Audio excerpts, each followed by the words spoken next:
அப்புறம் இன்னொன்று பாருங்கள், எளிய முறையில் சொல்கிறோம் பாருங்கள், நோய் தீர நாட்டு மருந்து கடைக்கு செல்லுவோம். ஆங்கில மருந்து கடைக்கு போனால் 10,000 நாட்டு மருந்து கடைக்கு போனால் 100 சரி பண்ணிடலாம். இதுதான் இயற்கையின் மறைபொருள். இது தப்பா?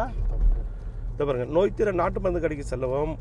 திருமூலர் மற்றும் அகத்தியர் கூறியது போல இயற்கை அள்ளித்தரும் பல மூலிகைகள் மூலம் நம் நோய்களை நாட்டு மருந்தின் வாயிலாக ஆங்கில மருத்துவத்தின் பக்க விளைவுகள் இல்லாமல் தீர்த்து கொள்ளலாம். இது தப்பா மதி? நல்ல விஷயம் தானே. அடுத்தது பாருங்க, குழைமம், பிளாஸ்டிக், நெகிழி, பாலித்தீன் குப்பைகளை எரிக்கக்கூடாது. மீறி எரித்தால் காற்று நஞ்சாகும். அந்த காற்றில் இருக்கும் நச்சை, இந்த டயாக்சின் ஒரு கெமிக்கல் அந்த காற்றில் போயிடும்.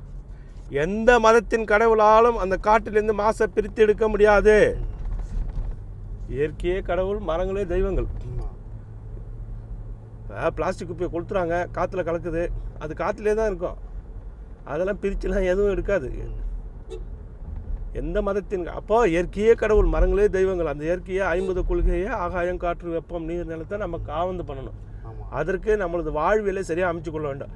தனி மனிதர்கள் ஒவ்வொரும் திருந்தினாதான் நல்ல அரசியல் பிறக்கும். இங்கே புரியுதா உனக்கு? தனி மனிதர்கள் ஒவ்வொரும் திருந்தாமல் நல்ல அரசியல் எப்படி பிறக்கும்? தன் வாழ்வியலை எப்படி அமைத்து கொள்ள வேண்டும் என்று தெரியாதவன் யார் நல்ல ஆளுக்கு ஓட்டு போடுவானா? அவன் வாழ்வியலை சரியாக அமைத்து கொள்ளாதவன் அவனுக்கு யாரை காசு கொடுக்குறானோ ஓட்டு போட்டு போயிடும்.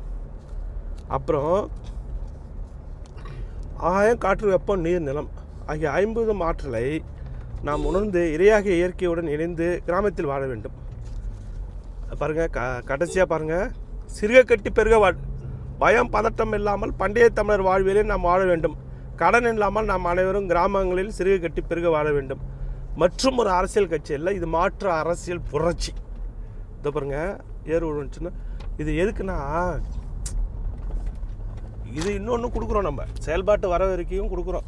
மக்கள் வந்து இதை பார்த்த பிறகு மக்களுக்கு வந்து ஒரு தன்னல மற்றும் இப்படிலாம் இருக்கோ அப்படின்னு தோணும். மக்களுக்கு கொண்டு செல்லணும். இதை படித்துட்டு மக்களும் நல்லபடியாக நோய் நொடி இல்லாமல் வாழணும். ஆமாம், இது சிட்டியில் இருக்கிறவங்களுக்கு இது செயல்பாட்டு வரவேற்கை. நம்ம ஆட்சிக்கு வந்தால் என்ன பண்ணுறோம் அப்படிங்கிறது. நம்ம சின்னத்தை இங்கே போட்டுட்டு இது வந்து எண்ணத்தை இங்கே போட்டிருக்கோம். இந்த பாரு, வேளாண்மை அரசு பணி ஆக்கிட, அனைவருக்கும் தரமான சமமான கல்வி, மருத்துவம் இலவசமாக வழங்கிட, ஆடு மாடு கோழி வளர்த்தல் அரசு பணி ஆக்கிட, நிலமும் வளமும் சார்ந்த தொழில் வளர்ச்சி அமைந்திட, வேலை வாய்ப்பு பொருளாதாரம் மேம்பட, சிற்றூர்களின் பொருளாதாரம் மேம்பட, தமிழ்நாட்டிற்கென